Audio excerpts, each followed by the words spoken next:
Hello, everybody. So there's a lot of polarity going on with people. A lot of right, wrong, red, blue game mentality.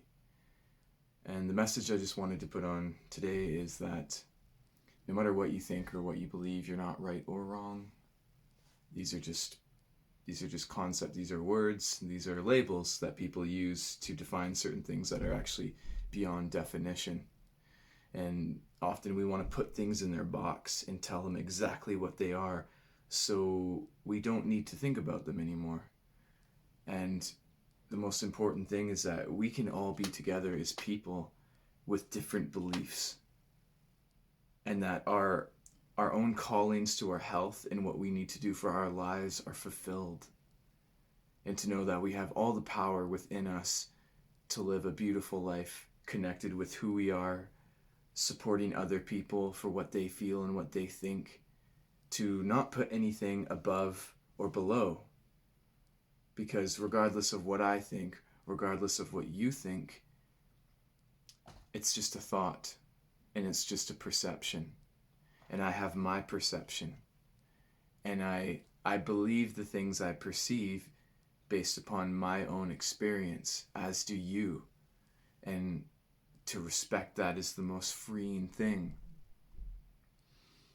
I don't want people to think the way I think if it doesn't directly coincide with the way they already feel, or if it's a way they want to change into based on their own heart, based on their own guidance system.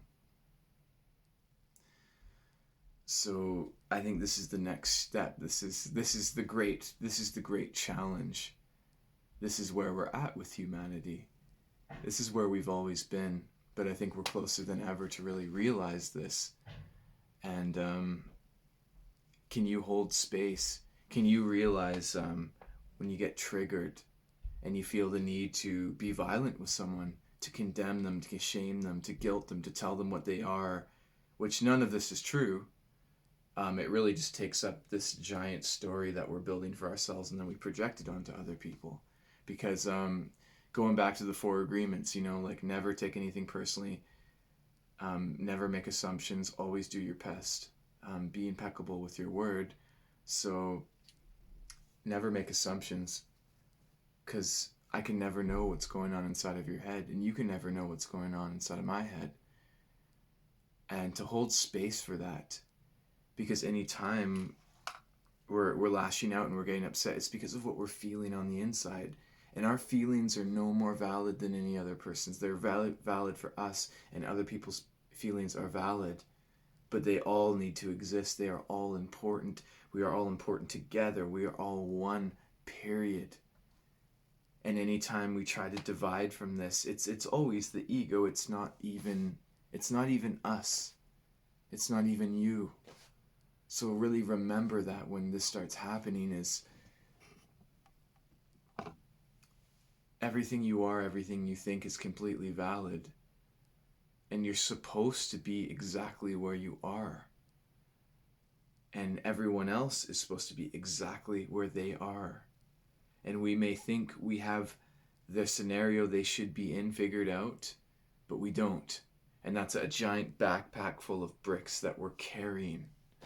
So it's time to let this backpack go and realize that it was us all along. Because we can be free to love ourselves and love other people exactly the way they need to live, with forgiveness for them and forgiveness for us, and to not be stuck on an emotional roller coaster. There's a lot of fear right now, and very, very validated fear. And if you're feeling fear, you're entitled to fear. Absolutely, you're entitled to everything you feel you should be feeling, as is everyone else. But the real sticky issue comes when we're trying to tell people how they should feel about something. You know? We're always entitled to speak our opinion and let it be known, but respect other people's opinion. And when things start getting violent, and violence is any degree of control, you know, calling people stupid, calling people idiotic. You have to think the way I think, or else you're dumb. You're not valid. None of that's ever true. That's the illusion. And it's the illusion that only we carry. I can think someone is stupid, but that's really my own story that I've created from this operating system, from this whole operating system. This is the only thing that feels this way. And if many other people feel that way too, that's all on them individually. And then collectively we may make up that, but that's still on each one of us individually to make up a collective assertion like that, a collective assumption. So the most important thing I think ever to do is to be in love and to feel what's going on and to see what is yours to deal with, because there's always so much within us that wants to come in. You know, there's always so much that wants to come out, rather. We feel it because it needs to come out. So can we stand in this polarity together truly, truly? And can some have cake? Can some have tea? Can we all sit at the table and be excellent to each other? Because that's all it's ever been, and that's all it ever will be, period. And no one's right or wrong.